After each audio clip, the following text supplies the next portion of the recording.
오늘의 주제는 이겁니다. 역전세는 이제 가고 부동산 시장에 돈이 들어옵니다. 예. 우리가 자주 얘기하는 것이 바로 유동성이죠. 유동성. 유동성이 언제 많이 들어왔죠? 코로나 때 많이 들어왔습니다. 코로나 때 많이 들어오고 나서 어떤 일이 발생했느냐. 부동산 시장도 사실 여러 이야기가 많았었어요.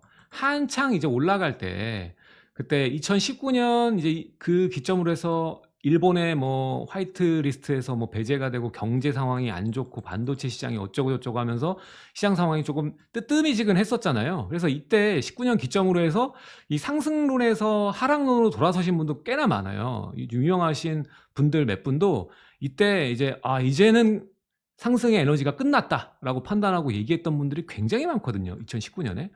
근데 20년 3월에 코로나가 딱 터지고 시장이 그때까지는 이제 답보 상태, 아주 안 좋은 상태였죠. 돌아다니질 못하니까 부동산 시장도 좋지 못했는데, 자, 이때 풀린 돈이 어마어마해요. 그 이전에 그 2008년 금융위기 때 푼 돈보다 그 코로나 때 푼 돈이 훨씬 많으니까요. 어마어마한 돈이 풀리고, 그게 우리나라의 부동산 시장에는 어떤 일로 발현이 됐냐면, 일단 2020년 코로나 이후에 8월 달, 5개월 후인 8월 달에 임대차 3법이 나옵니다. 그러면서 계약갱신 청구권이 가장 파괴력이 셌죠. 그게 있으면서 거래할 수 있는 물량이 줄었어요. 감소하면서 여기에 돈이 몰리기 시작하거든요. 그러면서 전세가가 파죽지세로 올라갑니다. 이 코로나 머니도 합치하면서 올라가죠. 금리는 낮고 유동성은 풍부하고 이런 상태이기 때문에 전세가가 올라가고, 그 이후에 이제 21년도쯤 되니까 올라간 전세로 인해서 전세가율이 시장이 낮아졌잖아요. 전세가율 자체가 낮아지고, 여러분들 이거 기억해야 될 게, 전세가율이 낮아지면 수요자들이 시장에 들어올 그 가능성이 높아지는 거예요. 그래서 항상 부동산 관련 전문가들이 전세가율을 봐야 된다, 이런 얘기를 많이 하는 거거든요. 근데 전세가율만 보고 부동산 시장을 판단하면 안 되는 게, 전세가율이 낮아도 시장이 움직일 때는 있어요. 미래가치가 높은 부동산은 전세가율보다는 이 미래가치 개발 호재에 의해서 많이 움직이는 경향이 크거든요. 그러니까 이거 하나만 보면 안 되지만, 전반적으로 전국적으로 이 총체적으로 봤을 때는 전세가율이 높을 때 부동산 시장에 그 시장의 유동성이 들어오게 된다라는 거, 그거는 변하지 않는 진리 같아요. 그래서 이때도 여지없이 이 높아진 전세가율로 바탕으로 해서 이 아파트 값이 많이 올랐죠. 그래서 21년이 또 역대급 상승을 만들어낸 것입니다. 그렇게 만들어냈거든요. 그래서 우리가 오늘 할 얘기는 그럼 부동산 시장의 유동성이 이렇게 중요한데 지금 금리가 올라갔잖아요. 무려 우리나라는 7배가 올라갔어요. 1년 만에. 미국은 10배가 올랐습니다. 그렇죠? 이렇게 되면서 금리가 올라가니까 어때요? 유동성을 잠근 거죠. 잠그고 오히려 이제 풀린 유동성이 이제 회수되는 그런 상황에 빠졌었는데, 이게 시간이 좀 흘러가면서 또 다르게 급변하는 이유가, 여기에 따라서 여러 가지 완화책들이 펼쳐지면서 다시 잠긴 유동성을 풀었어요. 금리는 뭐 그대로거나 조금 낮춰졌지만 돈을 풀기 시작했다라는 거죠. 돈을 풀기 시작했다. 그래서 사실 부동산 시장에 돈이 들어오기 시작한 거는 이번에 경제정책 방향에서야 풀린 게 아닙니다. 그 이전부터 사실상은 풀리기 시작했다라는 거죠. 어떻게 풀렸죠? 바로 이 15억 초가 되는 아파트에 대해서 대출을 풀어줬어요. 그렇죠? 그리고 이 다주택자는 꼼짝없이 대출을 받을 수가 없었거든요. 근데 다주택자도 생활자금이나 그리고 전세금을 돌려줄 목적의 반환 대출을 허용을 하게 됩니다. 이로써 사실상 부동산 시장에 돈이 들어올 수 있는 장치는 만들어진 거거든요. 물론 제한적이긴 합니다만. 자, 그래서 시장의 거래량이 증가를 했고, 사실 이 심리적인 부분에서는 여전히 얼어붙어 있었지만, 이 심리를 다시 살아나게 만들어 준 것이 바로 규제 지역의 해제, 그리고 대출의 추가적인 완화책, 요거였거든요. 그러면서 본격적으로 돈이 들어오기 시작한 건 언제냐면, 이 특례보금자리론이에요.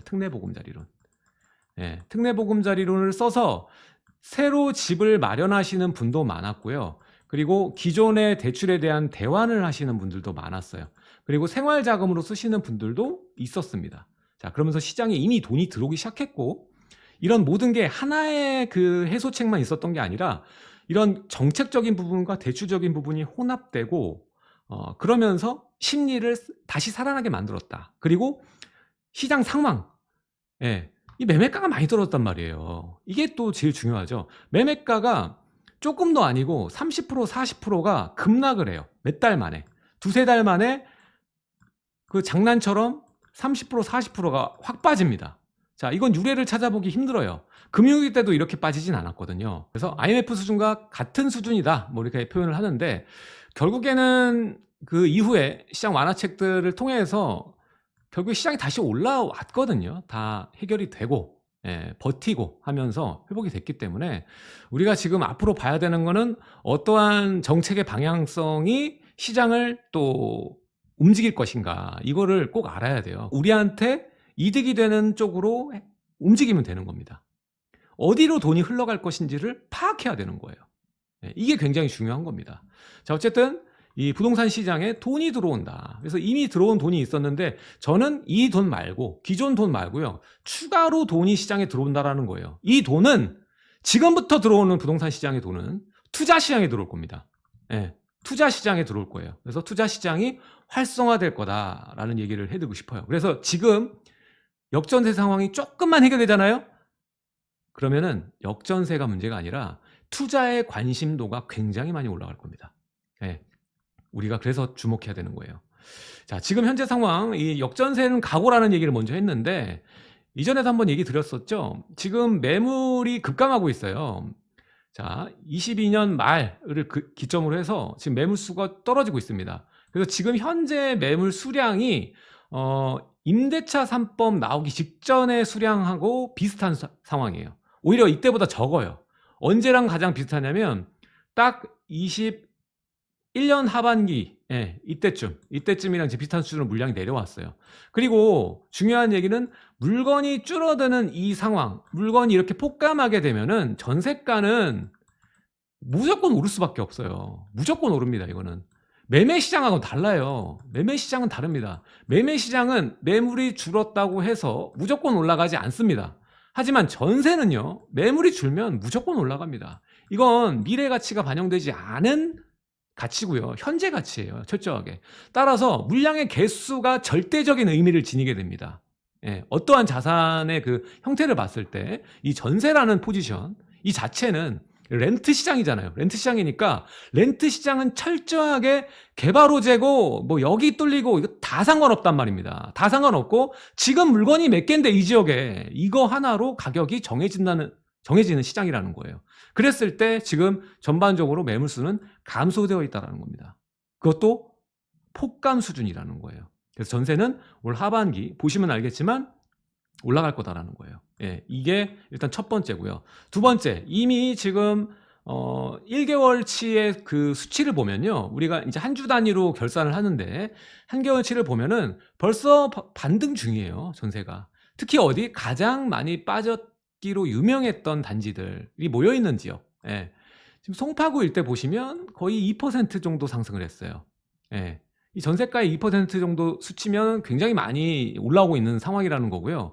지금 강동구 일대도 이제 어느 정도 따라 올라오는 움직임 지금 보여주고 있어요.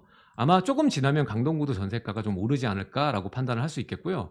또 강남도 마찬가지입니다. 지금 아직 전세가 회복이 덜 된 데는 어디냐면은 요런 데예요. 예, 노원구, 도봉구, 이런 성북구, 예, 요런 지역들, 예, 요런 지역들이 지금 덜 올라왔는데, 이게 절대적인 의미가 뭐냐면 소형들이 전세가 회복이 굉장히 더딥니다. 소형이. 예. 특히 소형이 많이 위치한 단지가 이제 지역구가 노원구죠. 예, 노원구, 도봉구 이런 일대가 지금 전세가 회복이 조금 늦는 상황이다. 하지만 여기서 더 추가로 빠질 일은 없으니까 걱정은 접어두셔도 된다라는 얘기를 좀 드리고 싶어요.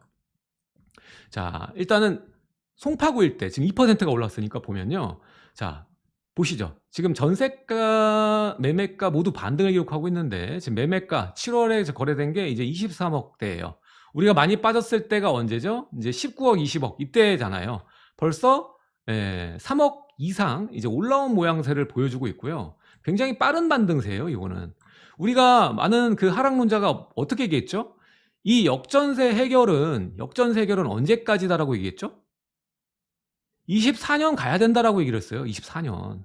예. 그래서 23년은 죽었다 깨도 이 전세금이 올라갈 일이 없다라고 말했고, 그것도 24년 하반기를 얘기했어요. 24년 하반기. 근데 지금 상황 보시죠. 매매가 올라가고 있고 전세가도 지금 같이 반등세를 보여주고 있습니다. 물론 이전의 가격까지 수복하려면 한참 남았지만 전세도 빠르게 지금 회복세를 만들어주고 있다는 건 우리가 정확하게 인지를 하고 있어야 돼요. 전세가 지금 이 정도까지 올라와 있습니다. 11억대까지 올라와 있는 거예요. 이건 33평 기준입니다. 자, 그리고 여기에 강동구, 제가 수치로 가져오진 않았지만 강동구 일대도 지금 이제 7억대 수준 이상으로 지금 올라오는 상황이에요. 7, 8억대로 올라오고 있는 상황입니다. 원래는 뭐 6억대 뭐 이때까지 내려갔었잖아요. 근데 다시 올라오는 모양새를 지금 보여주고 있거든요. 물론 지금 아직 내가 가지고 있는 물건은 전세가가 오르지 않던데 라고 생각하시는 분들이 있는데 조금 기다리시면 아까도 말씀드렸다시피 순차적으로 전세가는 회복되어질 거라고 보여지고 있습니다. 그리고 이게 본격적으로 이 역전세 관련된 대출, 정책 대출이 시행되는 게 언제냐? 7월 말입니다. 7월 말. 자, 이때 이후면 언제죠? 이제 8월이 되면요. 이제 휴가를 가고 휴가에서 돌아오는 친구들이 8월부터 이제 몰리기 시작하죠. 휴가에서 돌아오면 뭐 해야 돼요?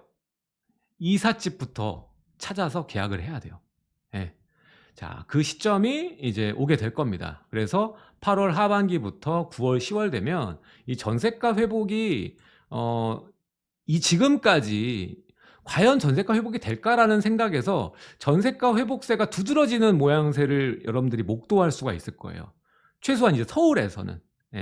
일단 경기랑 인천은 물량 상황 자체가 다르기 때문에 논외로 하고요. 지금은 중요한 게 어쨌든 지금 역전세 상황이 어떻게 변화할 것인가, 그리고 이 역전세 상황을 해결하기 위한 정책, 경제 정책의 방향 속에서 흘러나오게 되는 돈들은 어디로 갈까, 이게 오늘의 주제인 것이거든요. 이제 반등의 진짜 시작이 이제 오게 된다라는 거예요. 진짜 오게 된다라는 거예요. 자, 그래서 이게 왜 확실하게 얘기를 할 수 있느냐면, 저는 역전세 대출이 나오기 전부터 역전세는 이번 하반기면 해결이 될 거라고 얘기를 했어요. 왜? 지금 이 역전세 대출 규제 완화 아니더라도 이미 다주택자에 대한 규제는 이 생활자금하고 그리고 보증금 반환에 대해서는 열려 있었거든요. 열려 있었기 때문에 이게 시간이 지나면서 해결할 수 있을 거라고 저는 판단이 됐고, 그리고 물량 자체가, 전세 물량 자체가 너무 많이 감소했어요, 지금.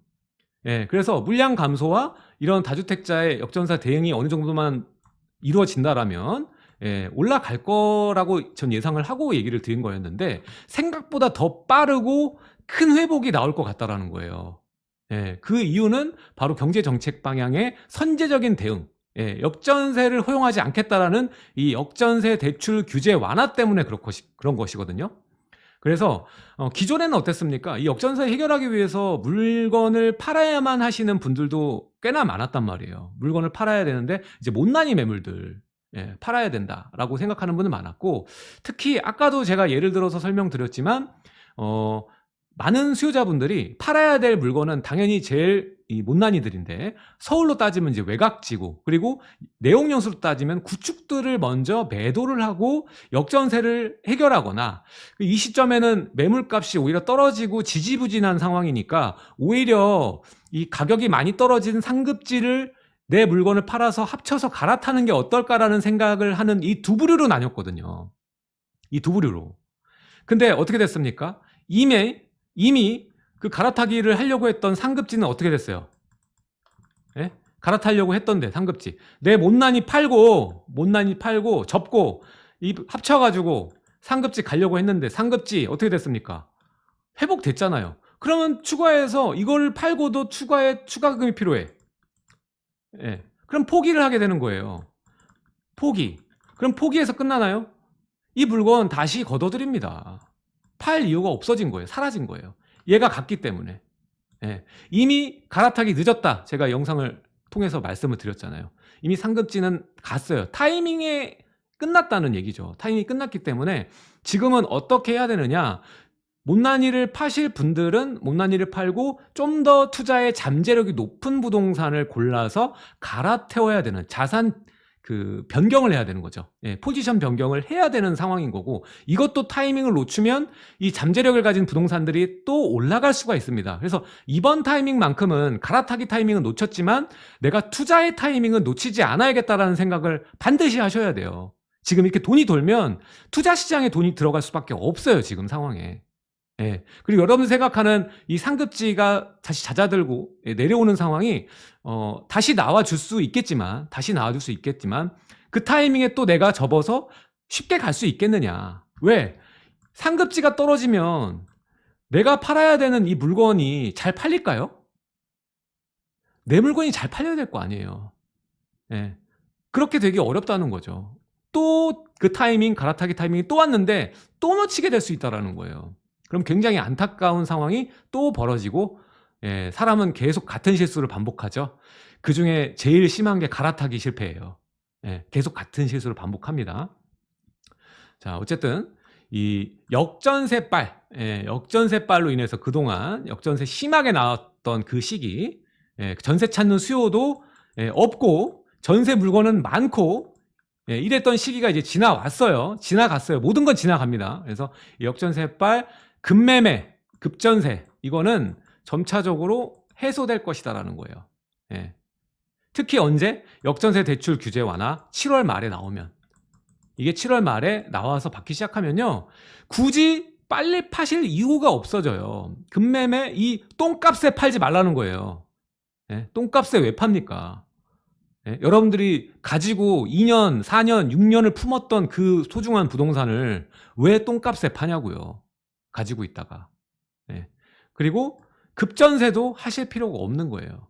제가 매주 수요일날 강의를 진행하고 있습니다. 그래서 지금 분당 노후계획도시 특별법, 거기에 대해서 투자 전략, 어떤 곳을 투자해야 되는지, 어떤 단지를 투자해야 싸게 하는지에 대해서 제가 찾는 방법에 대해서 알려드릴 테니까, 이론적인 부분을 교육을 통해서 알려드릴 테니까요, 신청을 해주시면 좋을 것 같아요. 그래서 여기에 강의 참석 그 링크가 있어요. 여기에 링크, 지금 이 댓글, 이 실시간 댓글 창에 고정 댓글 있죠. 여기에 창에 해주시면 돼요. 이 창에 이 링크 누르시면 강의 들을 수 있는, 신청할 수 있는 톡방이 나옵니다. 그리고 텔레그램도 가입해 주시면 감사드리겠고요.